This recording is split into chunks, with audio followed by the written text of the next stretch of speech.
morning, everyone. Can you hear me?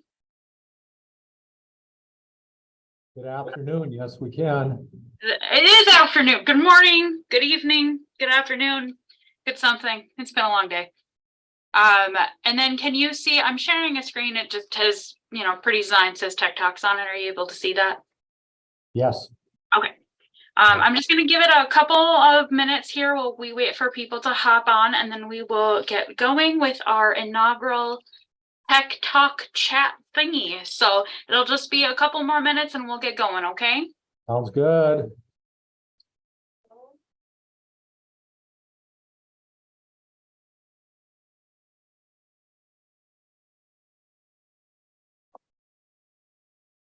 Connie, you're pretty good. You're on here twice. How do you manage that?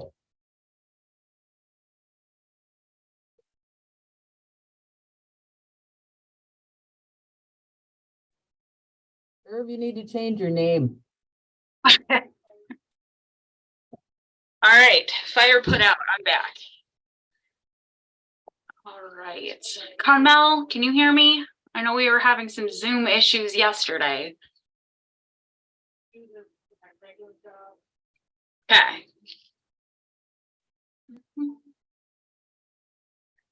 And Mary just walked away. We'll just give her a second to come back, and then we'll get started on our tech chat today, all about Zoom.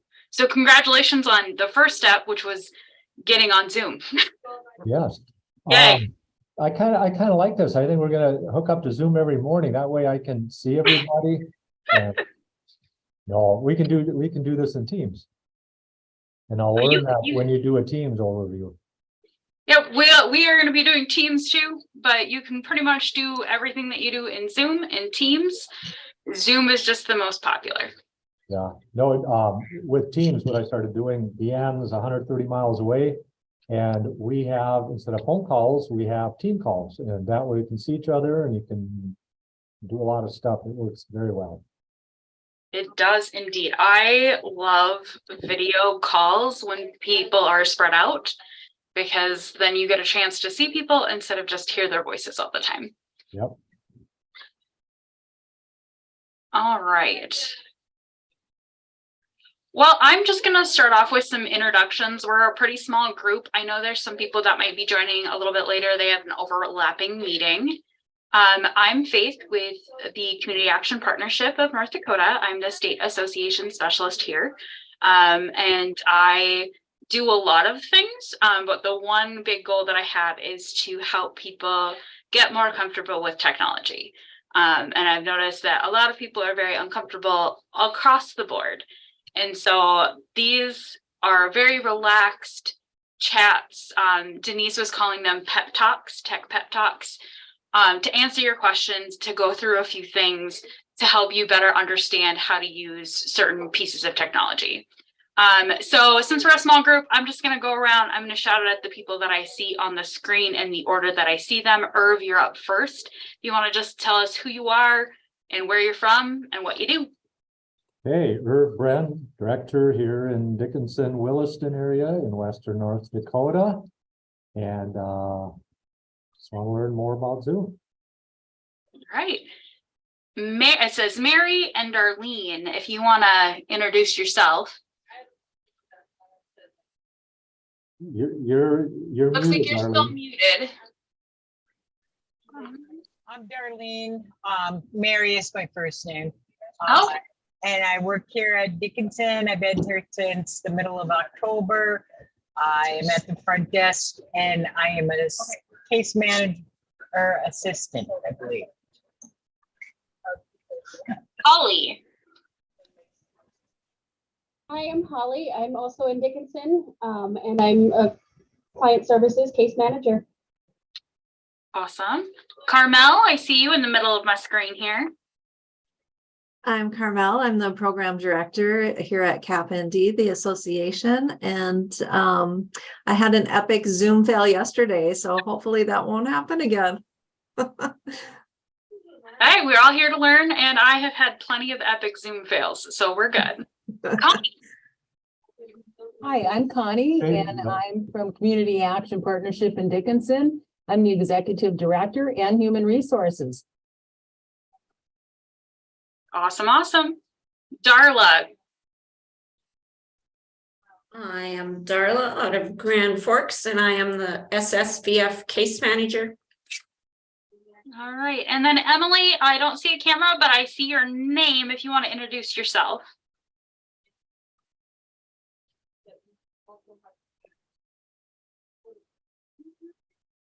Emily might be having some difficulties. If you want to throw in the chat who you are, where you're from, what you're doing, you can certainly throw it in the chat. We're going to get started. This one is about Zoom. So congratulations, you all passed. You are on Zoom. No, I'm kidding. We're actually going to talk a little bit about Zoom. I'm going to give you some basics, and then we're going to open it up for questions and a little bit of a walkthrough. This particular tech talk is going to be a little bit different just because you can't share a lot of Zoom while you're on Zoom. Weird. So there's going to be a lot of screenshotting, a lot of you guys trying it out. We're on Zoom. We might as well try some of these things out while we do it. So let's get started. So first of all, what is Zoom? Zoom it's cloud-based. That means that everything is done outside of your computer, up in the cloud where they store things. Think of OneDrive or SharePoint. And it's video conferencing. So you can have meetings with people, see them regardless of where they are in the world. Zoom is one of the most popular video conferencing applications that is used. Teams is another.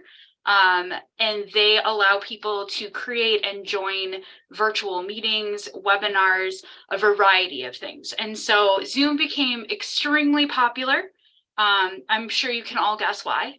2020 gave us a pandemic that led us all to not have to be in the office, and instead we had to do things virtually. So Zoom comes with a little bit of a learning curve. The fact that you were able to join makes me super happy. But it does have some features that are a little weird. So we're going to talk about just getting started with Zoom. First thing I wanted to talk about is having a Zoom account. You do not need to have a Zoom account to become a participant in a Zoom meeting. So if I invite you to something and it's on Zoom, you don't have to have your own account on Zoom to access it. And we'll talk about joining without having an account in a little bit. The benefit to having a Zoom account is that you can be the host. You can schedule your meetings. You can update your profile and your settings. You can keep track of previous meetings, new meetings, etc.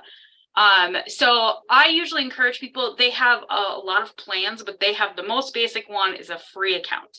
Super easy to sign up for. If you want an account, it'll allow you to add a pretty profile picture. It'll allow you to change your time zone. I know we've got a lot of you that are in Mountain, and I might have it in Central. And so in order for me to make sure that I'm seeing it at my time, I can adjust my time zone in my profile. So that's why I say you should make an account, but you don't have to. If you don't host meetings, if you're just attending, you're a case manager and you're attending meetings, that's fine too. You can join a meeting without an account. Strictly need an account to host and schedule and do some of the other fancy stuff. To make an account, super easy. There's two options. One, you create the account. You go to Zoom, you Google Zoom, you Yahoo Zoom, and you click sign up. I recommend the free account. Why pay for it when you can just have a free one? You would verify your birth year, provide an email address, and they would get you set up. You can also join an existing account. So let's say Irv, he is like, I want all of Dickinson to have a Zoom account, licenses, all that. He can create an organizational level Zoom and invite you to join that account. This is usually a company organization level. For example, Carmel and I, Cap and D has one. We are under the same account. So there are two ways you can make an account. Once again, don't have to make an account if you're just a participant, but if you want to, the free option is an excellent option. Don't have to worry about paying for anything.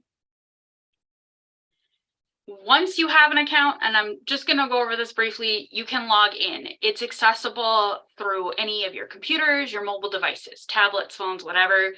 To log into the web browser, you just go to Zoom, click sign in, enter the username and password or the email address and password you've signed up with, click sign in, it'll sign you in. They also have a desktop application. If you get an account, I'd recommend downloading it. That way you can easily access Zoom from there, see all of your meetings. You can download the Zoom app on Zoom. When I send out the follow-up email after this is all over, I do have a nifty little participant guide that explains how to join, how to do things. This information and the links you'll need is included in that as well. So that is joining and logging into Zoom. Woo! If you get an account, you have the option to update your profile and your settings. To do that in the web browser, you just click on where it says profile in Zoom, and it'll take you to your profile where you can update your profile picture.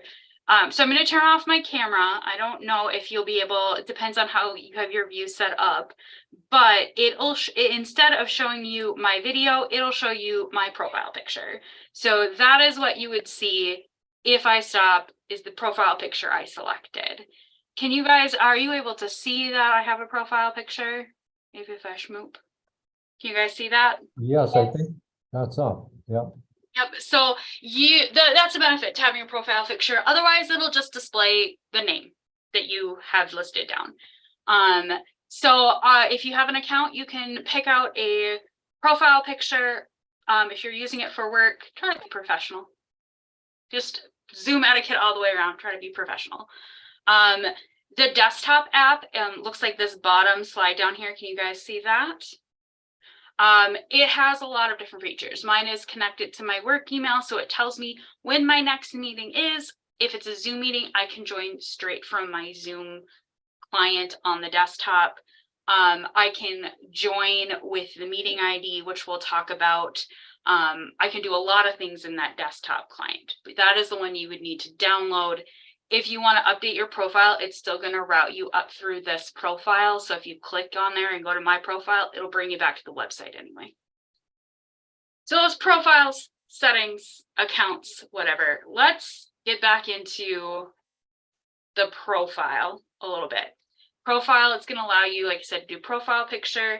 The big one is your display name, which Irv just had this where he was displayed as Connie and he needed to change his display name. If you have an account, you can set up your display name however you want it to be. And anytime you join a Zoom meeting, that's how it'll appear. I will show you how to change it like Irv did while you're in a meeting.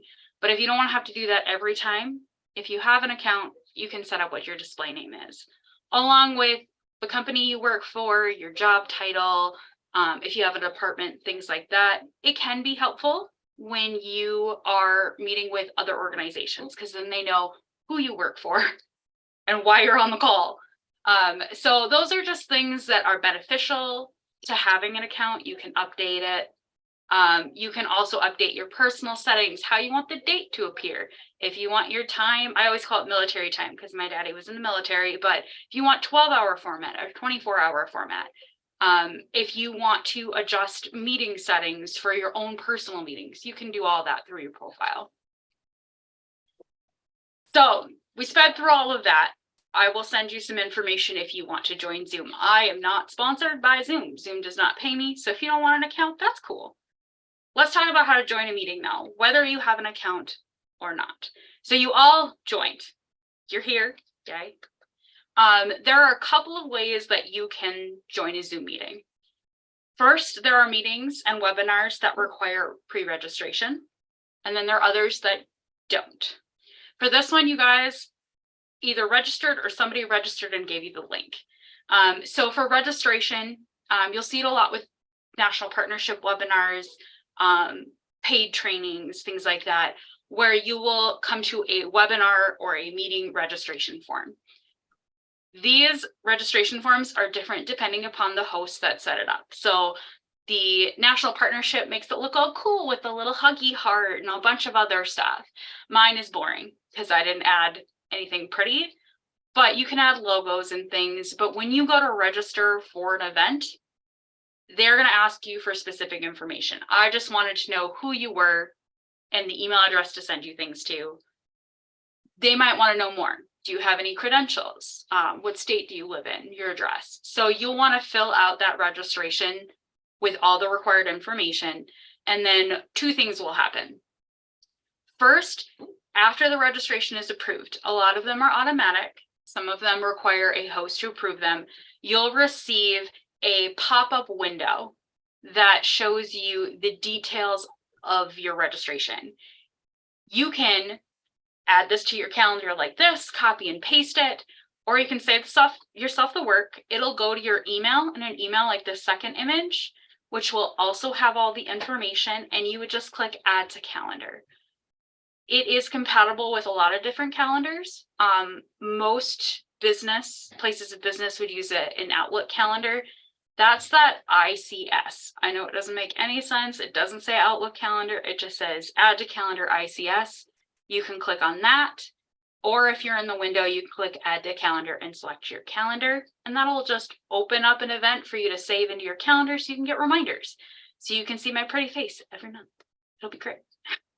So not all meetings require registration. And those that do, two things can happen. Either you have to register to join, which is not the case for this webinar series, or anybody with a link can join, doesn't matter if you register or not.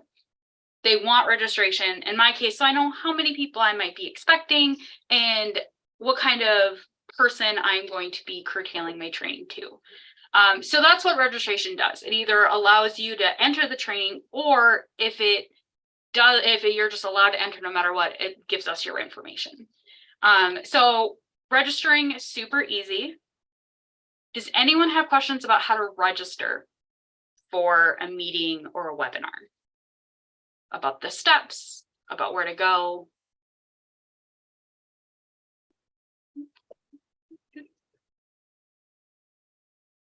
So that is a meeting invite that you get after you register. With the meeting invite, it's going to show you some pieces of information, and there are 4 ways that you can access the meeting or webinar you're trying to access. You can do it through the meeting invite by clicking on the link.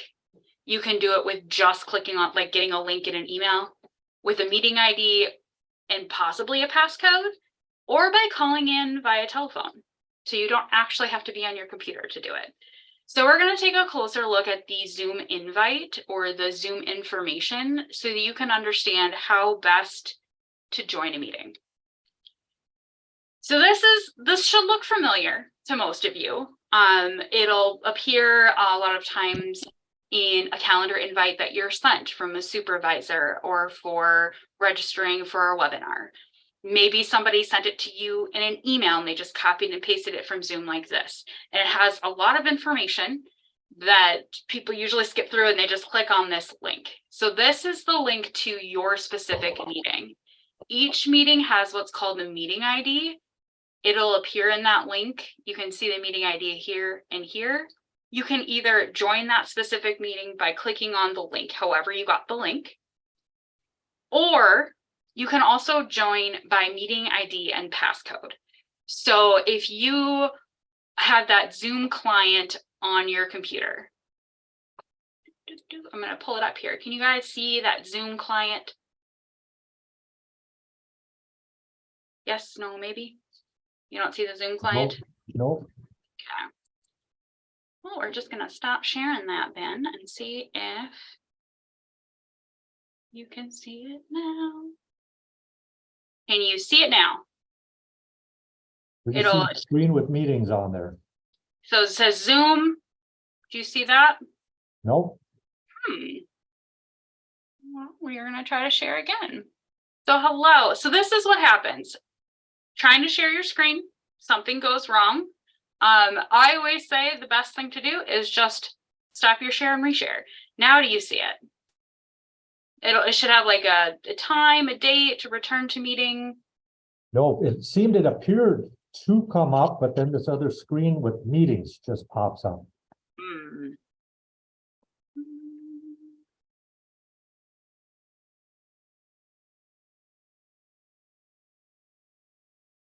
Welcome to technology.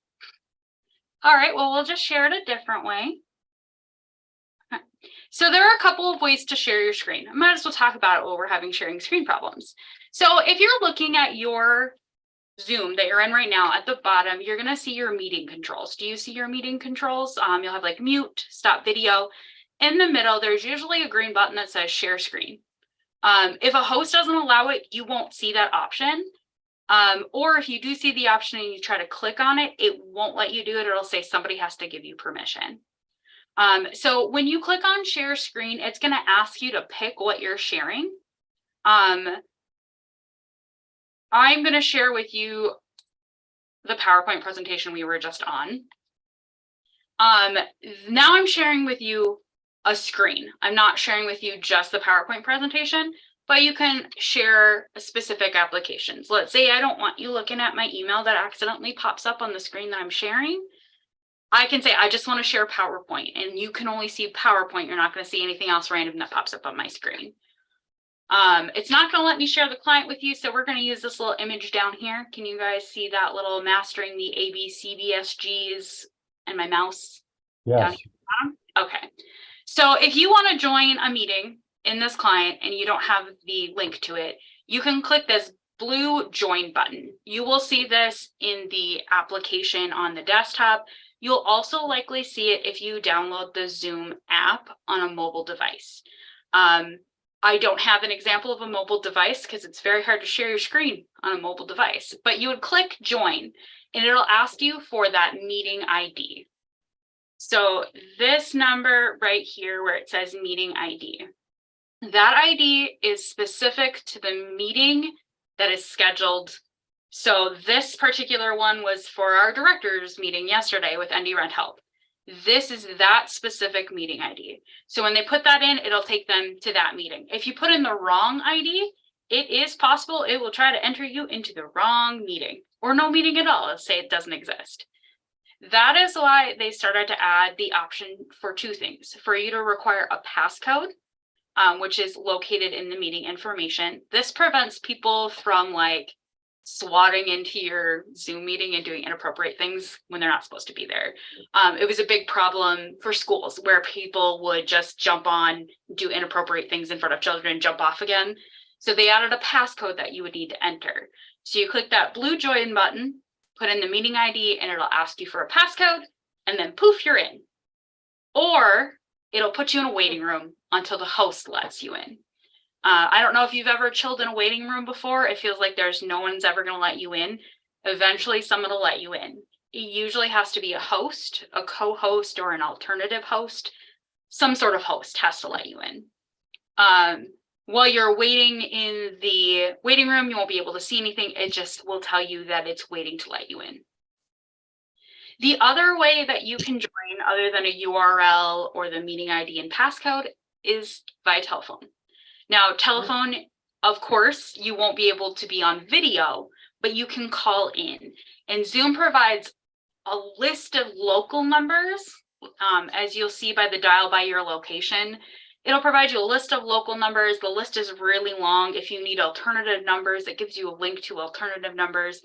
Call one of those numbers, and it'll ask you to punch in your meeting ID and your passcode, and you can join the audio of the call. So you'll appear in the list of participants originally as a telephone number until you change your display name. You won't be able to join video unless you also join in on a Zoom application on a mobile device or your computer for video. But it does allow you to go in and listen to the call. So let's say you are at the airport and you need to be on this call, but you can't join via your laptop. You can call the number and enter in through the telephone. So those are the different ways to join Zoom meetings. Does anyone have any questions about joining a Zoom meeting? You all got here, so you all figured out how to join somehow. And for instance, like most of us, I think today on the call are probably Mountain Time Zone, they'd have to call the Denver number. And probably if you live in Fargo Central Time, you'd call the Houston number? They have, and there's a whole list of numbers. I think there's even an 800 number. To be honest, it doesn't really matter which number you call. It'll ask you for the meeting ID and passcode, and it'll bring you to the meeting. It's trying to reduce, back in the day, a lot of people had a lot of long distance charges depending upon what you were calling from. So it was trying to help reduce those charges for people. So if I was feeling really spunky, I could call the Denver number. But any of those numbers you call, it'll let you know you need to enter your meeting ID and your passcode. It'll prompt you through everything, and then it'll let you know how to mute yourself on the phone. If you're using a landline, it'll tell you like a key press you can do to mute and unmute yourself. Mobile phones, you can do it yourself from your like mobile device screen. But I do know a lot of people who join by a landline and they don't have access to a computer. It'll tell them how to mute themselves. And Faith, going back to when you first started, you talked about starting a free account or then like a business account. You can have different groups. Mhm. If you do that, only one of you can be on at the same time. You can't host multiple meetings. Is that correct? So if you have a company account, so CapND has one, and Carmel, Andrea, and I are all on it. We can each individually host a meeting at the same time because we have licenses for each of us. If you have a singular company account and you don't invite individual people, you'd only have one license and only one person would be able to use that account at a time. I can show you if this will let me. Do you see my profile? Yes. Okay. So this is my profile on Zoom. And when I go into it, you can see where it says account, and I can't edit any of this. This is just telling me what kind of account I have. So I have a licensed account. I can have 300 participants, and this is my account number. If Carmel went into her profile, she'd have the same account number as me because we're the same company account, but we each have our own dashboard. So Irv, you guys have one through that Denise was using through CapND. Denise and I can host a meeting at the same time because technically we are two separate accounts under one business account. So it's kind of like that kind of model. So Connie, we have to check into that because we have 3 accounts and I don't know if we necessarily have to have 3 different accounts. We were having problems because we were overlapping meetings and it wouldn't allow us to do that. So we got to check some settings someplace. Yeah, you would want to check. So it depends on the type of account that you have in that instance. Do you have a free account, a pro account, a business account? With the type of account that CapND has, it has like a whole dashboard you can go into with all those pretty analytics I spout out about all the time. But it also allows you to add users. So for that specific level, if you're trying to figure out what your account is, I can help you where to navigate that at. I just don't want to log into Andrea's account because I think she has another call. Otherwise, I can show you through her account. And we have 3 accounts that are just like the one, well, we have CapND's account that you gave us, and then we have 2 others like that. So we could probably eliminate 2 of them. Probably, yeah. You could probably get rid of 1 or 2 or 3 and start a whole new one. But there are options available. So if Carmel had a meeting right now for SSVF and I have a meeting for Tech Talk and Andrea, I believe, has a meeting for the RPIC leads, the 3 of us could all host a meeting at the same time. We have the same big account number, but we're each our own individual account. Does that make sense? Yep. Since we're here, this is when you have an account, it'll list all of your meetings that you've scheduled, upcoming, previous, etc. So I think that it is incredibly beneficial, at least for me, to have some sort of account. So that way I can go back and see what I'm doing, or it can notify me with 50 alarms that I have a meeting coming up so I don't miss it.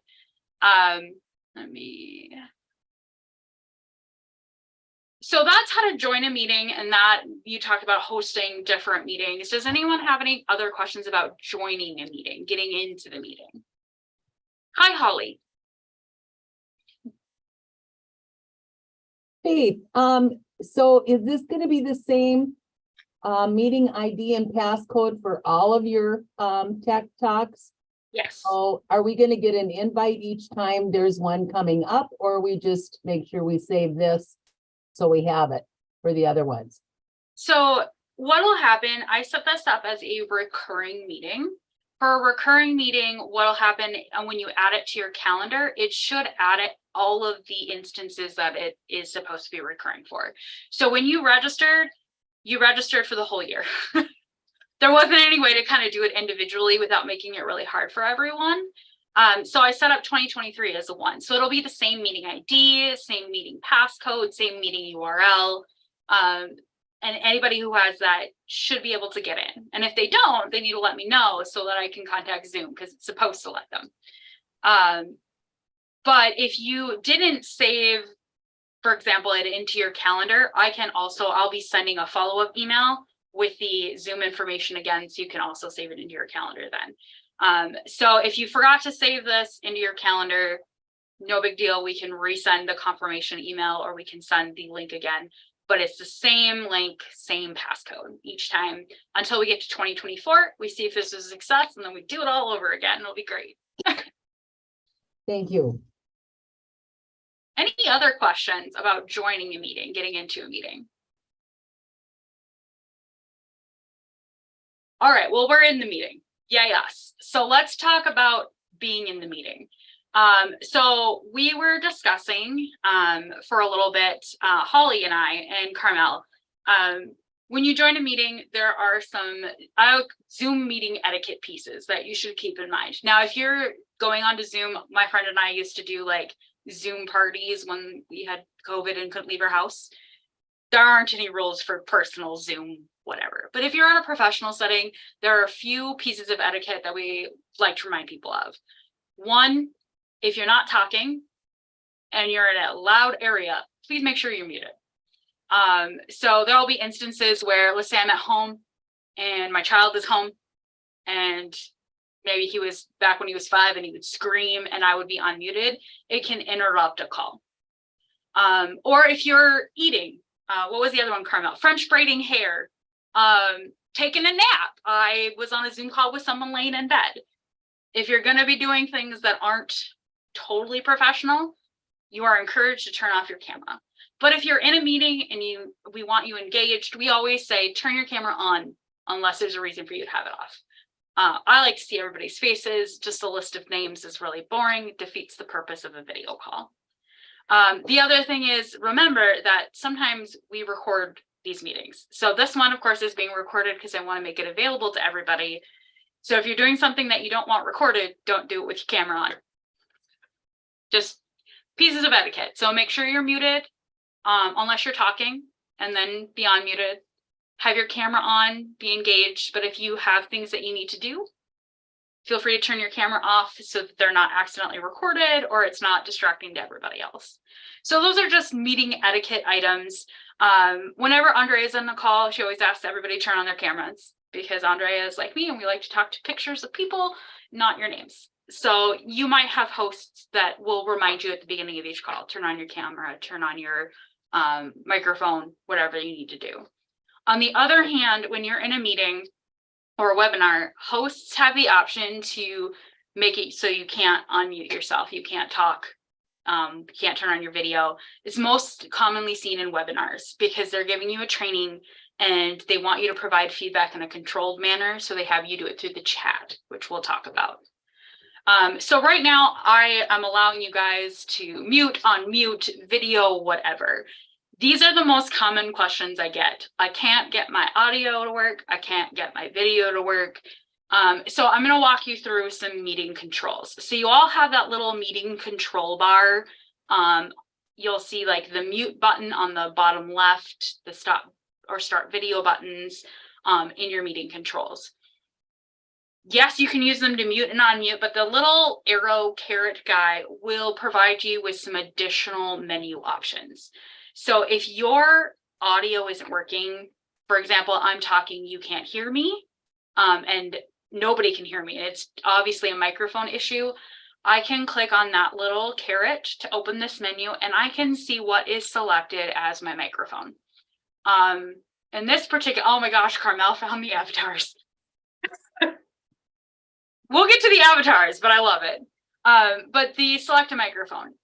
A lot of people only have one microphone or two microphones. I was at home on the one that I used to do podcasts on, so I had four microphones going.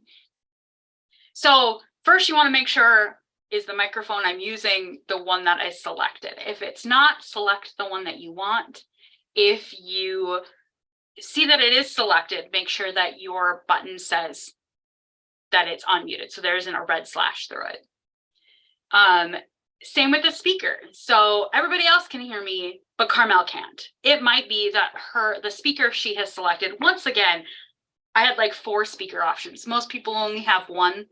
But you would select the appropriate speaker that you're wanting to hear the sound out of. So if I want to hear it from my Shinobi headphones, I would click that. If I want to hear it from my computer audio, I would click on my computer audio, whatever it's named. This one I was on a Dell, so I would click on Dell. And that should allow you to get into your speaker and microphone. You can also test that they work. So before I get started today, I clicked on test speaker and microphones so that I could make sure that not only could you hear me, but I could hear you back. So it'll pop up with a box that'll play a ringtone for you and it'll ask if you can hear it. And then it'll record something and replay it back for you and ask you if you can hear it. If you can, you're golden. If not, you might have to select a different microphone or speaker. You can also be on a Zoom call, video, and then join with your phone audio. So you can join and then you can click switch to phone audio, or it'll pop up and you can click phone audio. You would call in, enter the meeting ID, passcode, and then you would be on the phone for your audio, your computer for your video. Video settings are a little harder to diagnose. Make sure that if you want your video on, that you're seeing the video option without the red slash through it. So the red slash means you're muted and your video is off. If there isn't a red slash, it means that I can hear you and I can see you. It usually gives you a camera option. A lot of people only have 1 camera option. In this instance, I only had 1. Here I have 2 options. So I want to make sure that I'm picking the correct camera that I want stuff to come out of. And if you don't have an option, but you have a camera, that means that your camera isn't plugged in correctly, your camera isn't on or activated, or you didn't allow it in Zoom. So for those things, you need to go into the settings to make sure, or you want to check to make sure your cable is plugged in. So those are the 2 most common problems we have, the audio and the video settings. Does anyone have any audio video questions? I love that Holly is a raccoon right now. Audio video questions. All right. So renaming yourself, Irv renamed himself. I would encourage you to give it a try. There are a couple of ways to rename yourself. First is by right-clicking anywhere in your video screen. It'll pull up a menu, and the last option in that menu is going to be rename. If you click on rename, it's going to ask you to put in what your display name, what you want your display name to be. That is one way of getting to rename yourself. The other is in the participant list. So in those meeting controls that you see, you'll see one that says participants. If you click on that, it's going to open your participant list. If you mouse over or hover over yourself, you'll see these 3 little ellipses. If you click that, it also comes up with rename yourself. So those are 2 ways you can rename yourself. So if you are on and you have, in this instance, Connie and Irv were both Connie, Irv can go in and change his name to who he is. Or let's say you have more than 1 person in the room with you and you want all of your names. You can list all of your names. The partnership, a lot of them have started putting in their pronouns like I have in their display name. So you can do a lot of things with your display name. We always encourage you to be polite and professional with whatever name you put on there. We don't want any swear words. I say this because I have seen it in like important calls where somebody did not realize they renamed themselves something inappropriate. You can also change your profile picture while you're here too. Same way, you just right click, hit edit profile picture, or you hit on those 3 ellipses and click edit profile picture, and you can change your profile picture. All right, now for the fun stuff that Holly and Carmel are already trying out. So I'm going to see if I can pull up my meeting controls. There we go. Where did you say we can get a profile picture or put one in? So if you right click on anywhere in your Zoom screen, I usually click on myself, but do you have a Zoom account? No, Okay, so it might not let you do it without a Zoom account. If you Okay. have a Zoom account, it'll let you change your profile picture. An alternative to that is what Holly is doing. I love you, Holly. So there are a few things that when people are on Zoom, you always can kind of see what's in the background, right? So there are a couple of options that you can choose to fix that. So the first one that I am going to talk about is the blur my background. Some hosts and some meeting options, you won't see that blur my background option. So if I right click, I don't see it on this one for me. Oh, no, I do. So if I right click on myself, so Darlene, if you have the gallery open, if you right click, do you see yourself? Or do you see like a menu that pops up? I'm just going to exit out of this. for what? I clicked on me. Yep. And I So if you and I- right click, do you see a menu? It'll say mute, stop video Right click on where? on yourself. So do you Oh. see everybody in the gallery? Do you see all of us? I see 6 people and then I got narrowed to. Okay. So if you right But I right clicked on me and I got mute my audio, stop video, blur my background, choose a virtual background, choose a video filter. So it looks like you've blurred your background. So if you want to Yeah. blur your background, you would click blur my background. So if you're wanting to, everybody is here, you can try it out. If you right click on yourself in that gallery and go to blur my background, you'll see that it blurs my background. So you can't see what's going on behind me. The Right. flaw of this is it's green screen technology. So if you see there's like glitchies where my fingers are, whee. This is helpful when you have to work from home and you don't want people to see how messy your living room is, or your office, or your kitchen, or wherever you're at. So blur background is one of the options. The next option is choose a virtual background. When you select choose a virtual background, there are some options available in Zoom, or you can make your own. So Carmel, if you can see Carmel, she put on a virtual background. So you can see she's got the Northern Lights. That's another way you can disguise what's behind you. So if you don't want people seeing the stuff that you're working on, you can select a choose virtual background. So if it doesn't have anything, if it just says none or blur, that's your only choices? So if you have none or blur, there is like a little add plus sign over on the side. Oh, okay. You can add an image or a video. So you'll notice this a lot with webinars, national partnership webinars. They often have the same background. It'll be like a Huggy Heart or a logo. Some companies have their own virtual backgrounds that they set. We don't have one in particular. I made one when I was sick and I didn't want people to know I was working from my bed. So I put a thing up so it looked like I was super professional as I was slowing. It was great. So yeah, that's a virtual background. Some of the other things that it looks like Holly and Carmel have both played with are video filters. At my video backgrounds, it says none. It says Yeah. none. Yeah. So depending upon, like, I know Carmel and I have like Mac Daddy, Zoom, whatever. So it might come with one preloaded. You can always add a picture and make that your background. So let's see. I'm just gonna add. So do you see the little plus sign in your settings when you click on virtual background? You see none. If you go all the way to the right, do you see that little plus sign? If you click on the plus sign, it'll have you add an image or add a video. So if I wanted to make it look like I was on a beach in Panama City, I could pick a Panama City photo, put it up behind me. You would think I was on the beach. Carmel is in outer space. Then there are video filters. Video filters do things like, see if it'll do it.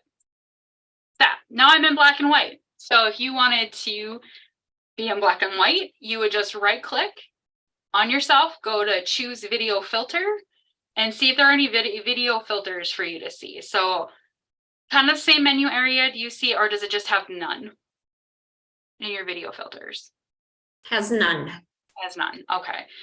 So it's possible. I also have the beta version, so I have a lot more features than everybody else. But it's possible that it wants you to have it where you can. Oh, you turned black and white. Some of the other things are I can add a halo. Look at that. Hey. Think Snapchat. I don't know if you've ever been on Snapchat, but Snapchat kind of filtered. Like Holly looks like a unicorn. Carmel has a mustache. So these are all things that you can do. However, you should be professional about it. The last one is a beta option, and I don't know if you all have it. It says choose avatar. And that is what Holly and Carmel were doing, where you can choose an avatar that you want to be, and it'll replace you completely. So here I am as a fox. Hello.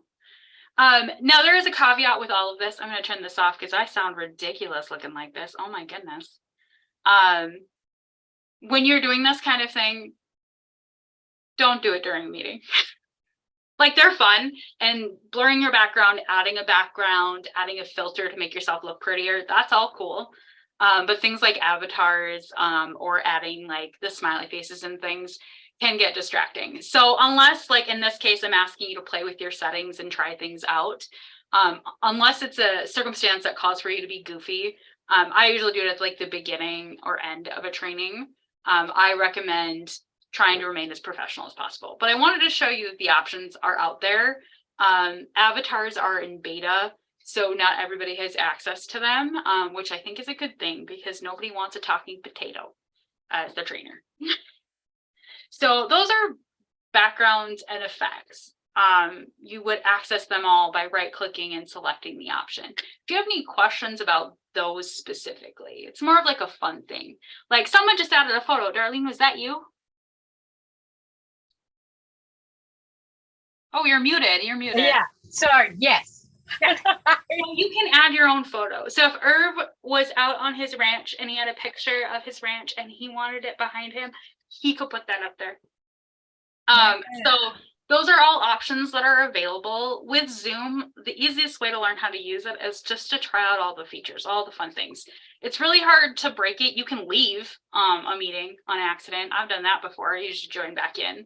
But I encourage people to try out the different things that are available for settings. Okay. There are other settings that are available. I'm going to show you from my current slide that are available to hosts. So Irv and Connie, you guys host meetings. You might see security. This is a way for you to change the security settings for your meeting. Can people mute and unmute? What can they share? Can they share?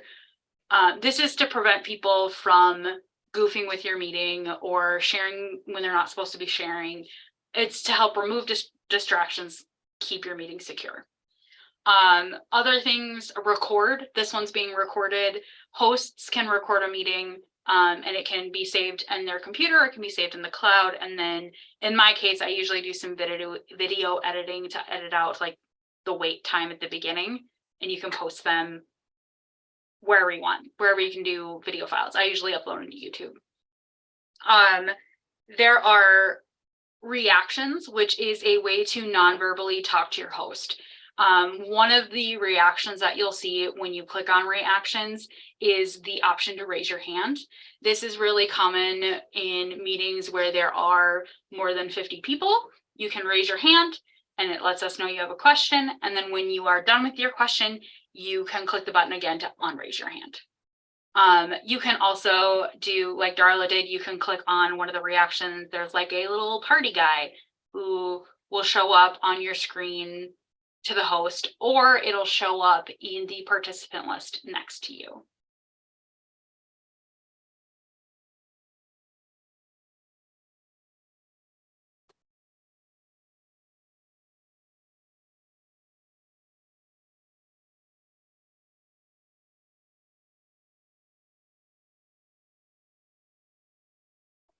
Faith got lost for a minute. She's Yeah. back.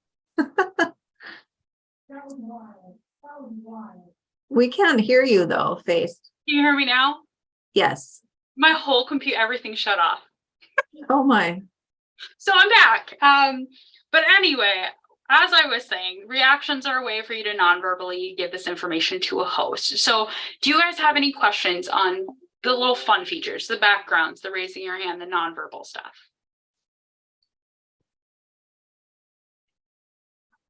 I like the whoa face, Darla. That's awesome. The other thing that I wanted to talk about was chat. So in your bottom meeting controls, you'll see a button that says chat. If you click on chat, it's going to open the meeting chat. So why don't you all open the meeting chat? And there are a couple of options. So I just sent in the meeting chat to everyone. Hello. This is going to everyone. That means anybody that's a participant can see it. The host can see it.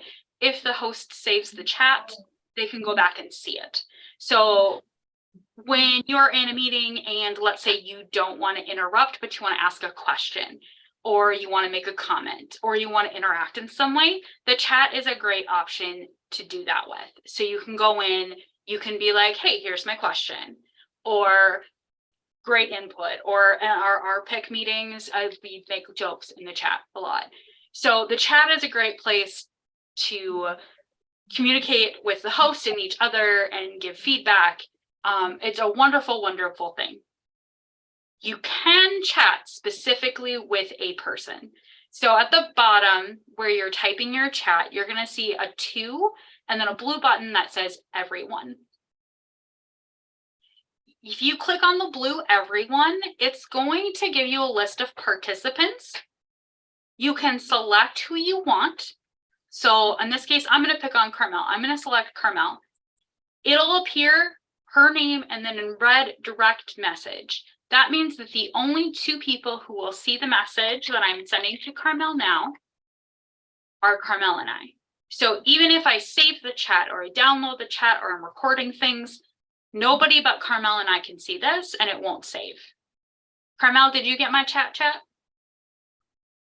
Yes, I sure did. So when you see it in your window, so I'm in a direct chat to Darlene. When you get it, you're going to get that I sent you a chat. And then in a red parentheses, it's going to say direct message. That's letting you know you're not sending it to everybody. You're sending it to that specific person. So this is where things get confused. People have this problem. So let's say I'm talking to Darlene, but then I want to talk to everybody. I have to remember to go back and change it to everyone in the meeting. Otherwise, the only person who's going to see what I have to say is Darlene. So, yay. There are other things you can do in the chat. You can add documents into the chat. You can add screenshots into the chat.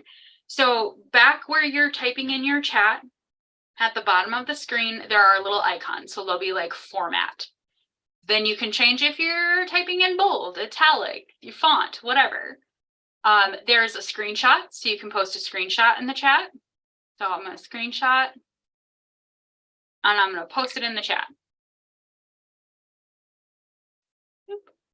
So now there's a screenshot in the chat to everyone. So I can take a screenshot and show you what's on my screen. As file, where you can click on file and I can add a file. So let's say I have a meeting agenda that I want everybody to see. I would click on the file, pick where it's saved at and upload the file so everyone could access it in the chat.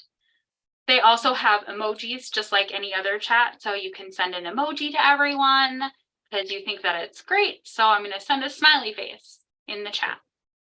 Same with any other chat system. Now, hosts can limit your ability to enter information into the chat. Carmel and I have seen this before.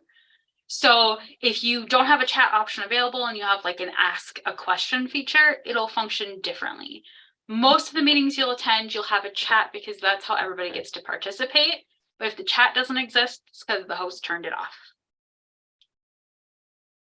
So questions about chat, meeting chat, how to do things in chat. Did everyone get a chance to test chat out?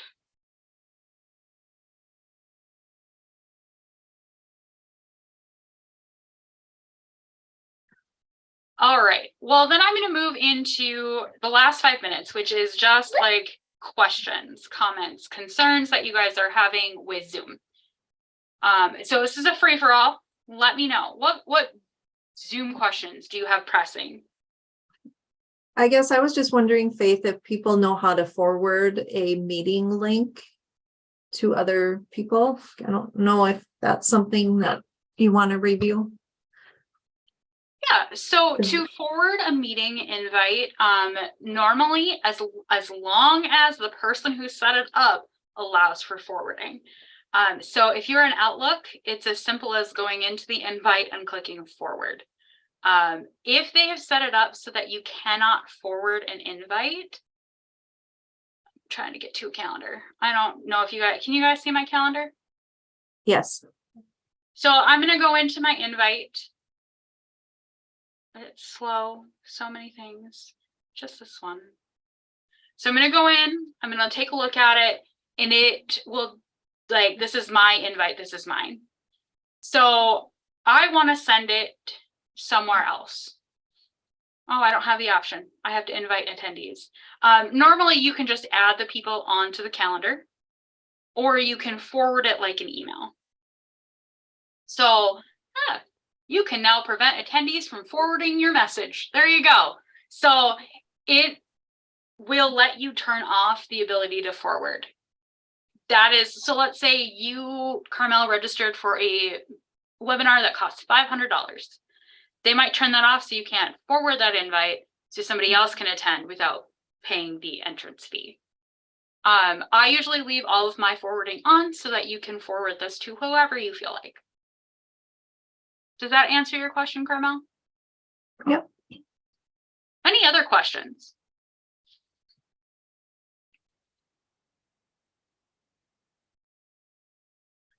All right, well, if you do have any questions, I am available all the time. I won't say all the time, I'm available a lot, but I will be sending you all, I think you can see this. This is a Word document, it's going to be a PDF. Basic User's Guide to Zoom. So this will be going out to anybody who registered. It will walk you through what Zoom is, how to create a Zoom account, how to join a meeting, the meeting controls, audio, video, and then there's another section that I haven't added in yet that'll be how to troubleshoot frequent problems. So you'll be receiving this along with a couple of other resources that you can use via Zoom, and I'm available to answer any questions or any issues that you're having. You can email me, you can shoot me a phone call, smoke signals, carrier pigeons, whatever you need to get to me. And I can walk you through questions that you have. I want to make sure that you guys are comfortable with the technology that exists for us to use. So feel free to send me an email with your tech question. We will read it. Yep. I'm sorry, is there going to be a place on SharePoint where you're going to store all of these? Yes. So I have this state hub that I'm working on. You'll all be added to it if you're not already. I'm still working on it. But this stuff will also be out there under training and resources. I'll be sending this in to participants, and it will also go out in our next newsletter with a link to the recording and these documents as well. I would just want to make sure everybody has the resources, and that way if any staff didn't attend but they have questions, they're able to look at these resources and the recording and the videos and get that information. So I'll make sure that I get that out there for you, make sure you all have access to SharePoint, and get them in a place where everybody can view this information. You're having a class come up on SharePoint, right? Because I don't even know what that is. SharePoint next month on the 16th of February, we're talking intro to SharePoint. We're gonna do the basics of SharePoint. I'm gonna get people a little bit more comfortable with it. SharePoint will be a multi-part of the Tech Talk because there are layers to SharePoint. So that one is the next one. I figured Zoom, since this is where it's happening, and then we will do SharePoint, and then Outlook, and then we'll keep going. And then I'll ask you guys, what do you guys want to know more about? And if you have ideas, email me. But in the interest of time, it's 2:59. So if you have any questions, email me. I'm going to throw my email in the chat for you guys if you don't have it. I can find the chat again. And then if you want to shoot me an email, give me a call, go ahead and do that. And I will get this information sent out to you guys in a follow-up email along with the dates and topics for the next couple of trainings as well. So really appreciate you joining me today. And I hope you had a little bit of fun with the Zoom. Thanks, Faith. And it doesn't hurt to practice. So get out there and practice on the Zoom calls. Practice. So thank you, everyone. Thank you.